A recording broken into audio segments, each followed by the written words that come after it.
Hello, everybody. Welcome to the very first episode of Ponderings from the Pyramid.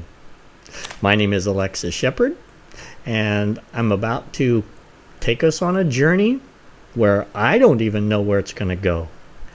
You see, the thing is, when I do these videos, they're not going to be scripted. They're going to be spontaneous. They're going to be intuitive. I'm going to let my higher self speak through me most of the time and say whatever it is that they want to say. So as you can see, I'm sitting inside my copper and crystal pyramid. Oop, camera's wrong way, sorry.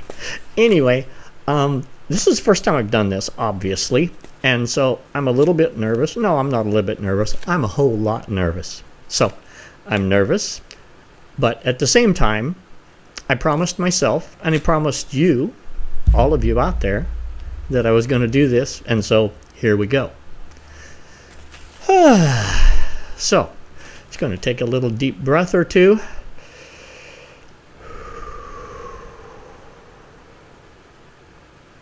And away we go. I said this was going to be about my story and anything else that comes through.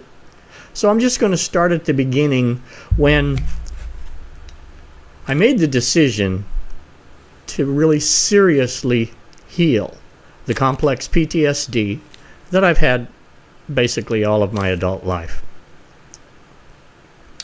I grew up in a home, with a father who was very much believed in the scripture that says, spare the rod, spoil the child. Needless to say, I'm not spoiled. So that's all I'm going to say about that right now, other than it did lead to later being diagnosed with complex PTSD, and I no longer have that. And so I would like to tell you a little bit about my journey and how I got to the relatively peaceful place I am now. I'm not perfect. I still have some triggers that I'm actively working on. Gotten rid of most of them, but there's still a small handful there. And I'll talk about that later. That goes into the category that I would call shadow work. And I think pretty much anybody who's done shadow work knows what that's like. It's certainly not a fun day in the park or a fun walk in the park, rather. So I'm just going to start kind of at the beginning of when I got serious about this. I've been a spiritual person all of my adult life. Traditional Christianity just flat out didn't work for me. The whole concept of original sin made my brain want to explode. I was in trouble probably at age 5, I'm guessing, in Sunday school when I was a kid, for asking questions that I really wanted the answer to. Like, for instance, if a newborn baby is born and dies before it's baptized, how in the world could it possibly burn for all eternity in the fires of hell when supposedly God is love? That just didn't gel for me. And there are so many other things in the Bible that I just couldn't make sense of. So I rejected all that when I was a kid.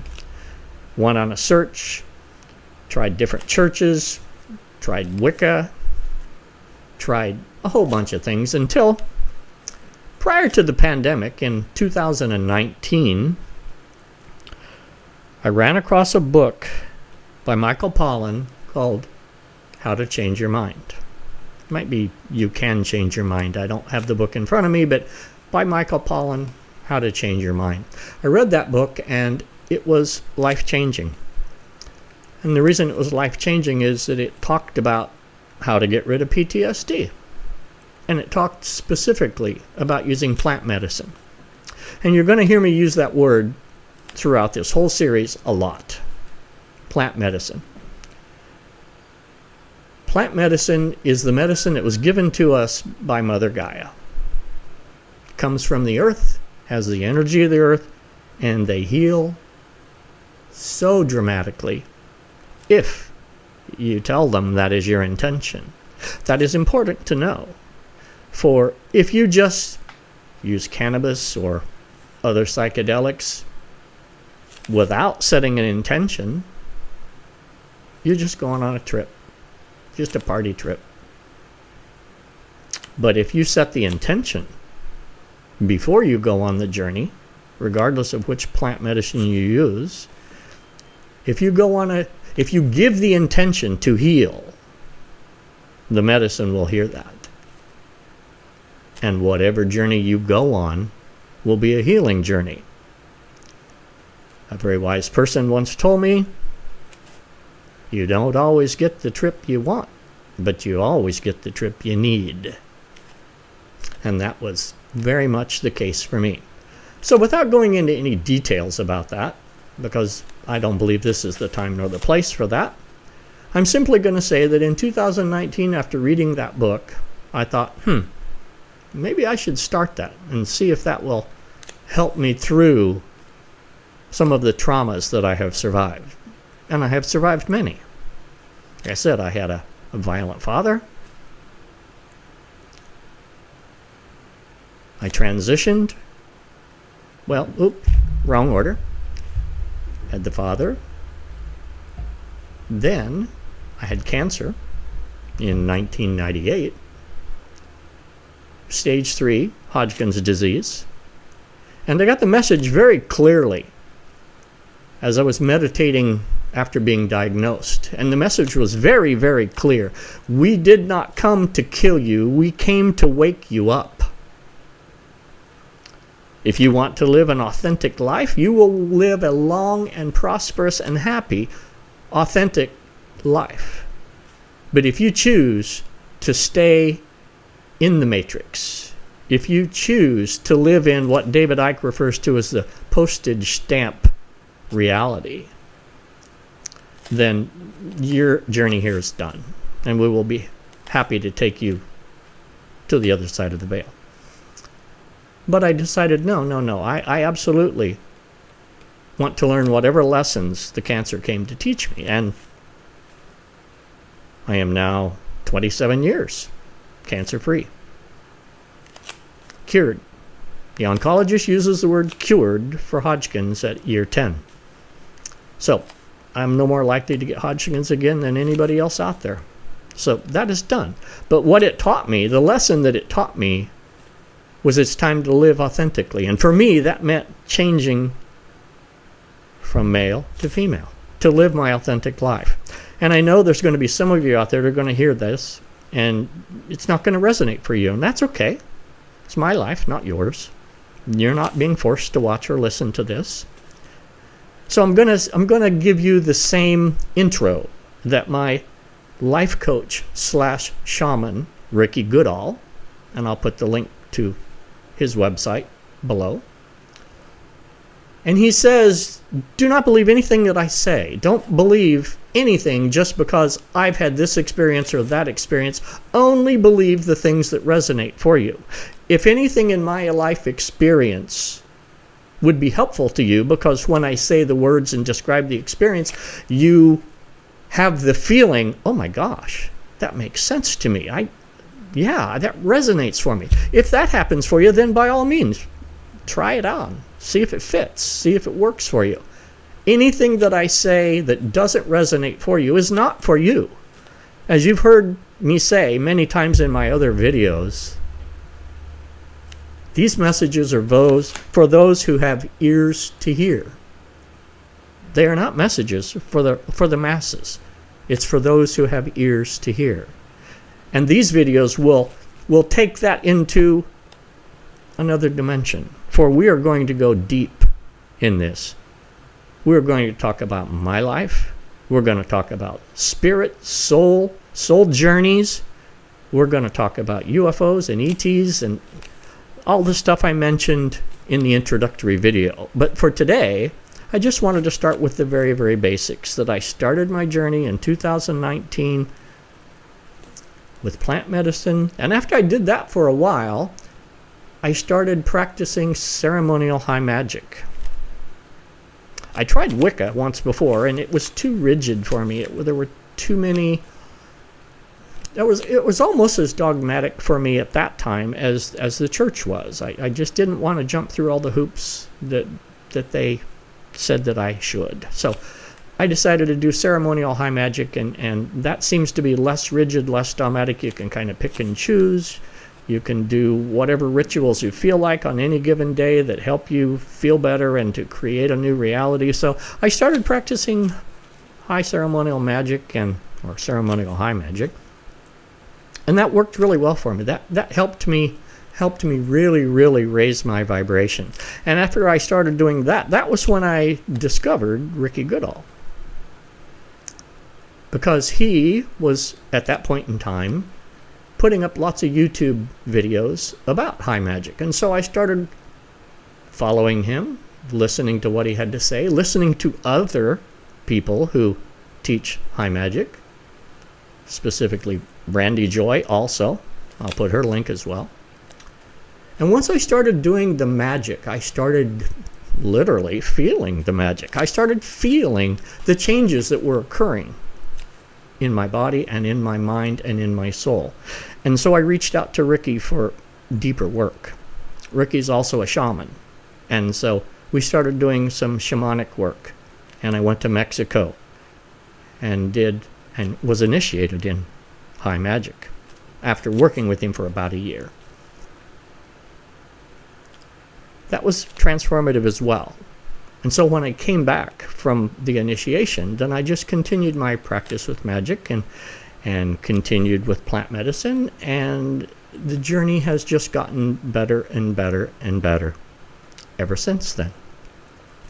And so I thought it's time for me to spread the word to anybody that wants to hear it. You can heal yourself. You don't need pastors, ministers, rabbis. You have the answers within you. The answers are always within. But you have to quiet the mind in order to hear them. And the job of quieting the mind is the nasty part that most people don't want to bother with, because it takes the shadow work to quiet the mind. And so in later episodes, I will go into more detail about the kind of shadows that I had, other than just the trauma of my childhood. I found out as I started doing the magic rituals that I came into this world with two dark entities. Depending upon which philosophy you read, call them entities, parasites. The Bible calls them demons. It's just basically a dark energy that is set up shop in your body. And those dark energies will be happy to keep you vibrating at the lowest level possible to still be alive. So you absolutely have to get rid of whatever darkness is within you. And that's where the shadow work comes in. That's where the rituals come in. That's where the magic comes in. That's where the initiations come in. All those sorts of things. So, that being said, it has been tremendously successful for me. And I promised myself I was going to keep this video to 10 minutes or less, because it is just an introduction, and we will be doing deeper dives as we go along. But I just wanted this to be sort of the introduction to what you're going to have from here on. There will also be light language, chanting, drumming, other things that also raise my vibration and keep me happy. So I'll give you just a very, very short introduction to the drumming and the chanting that I do on pretty much a daily basis, sometimes more times a day, more than one time a day rather. So I'll just do a quick little couple of minute drumming, chanting thing, just so you can kind of see what it's like, because when I pick up the drum, I feel peaceful. I feel a warmth in my body. I feel my heart aglow, and it really does raise my vibration. So let's just do a really short introduction of that. Also, it took me a long time to work out the technology on which microphone will record my voice and allow you to hear the drum. Most microphones anymore are really good at separating out the voice, which is good for conferences and things, but not so good for music. So, and I'm also a complete newbie at this whole microphone, lights, everything. So if you have any recommendations in regards to a microphone that will do a good job of capturing both my voice and the drum, that would be very cool. So I'm open to suggestions all the time. So here we go. Just very short.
Sometimes I do that for half an hour, 45 minutes, and I go deep, shamanic deep.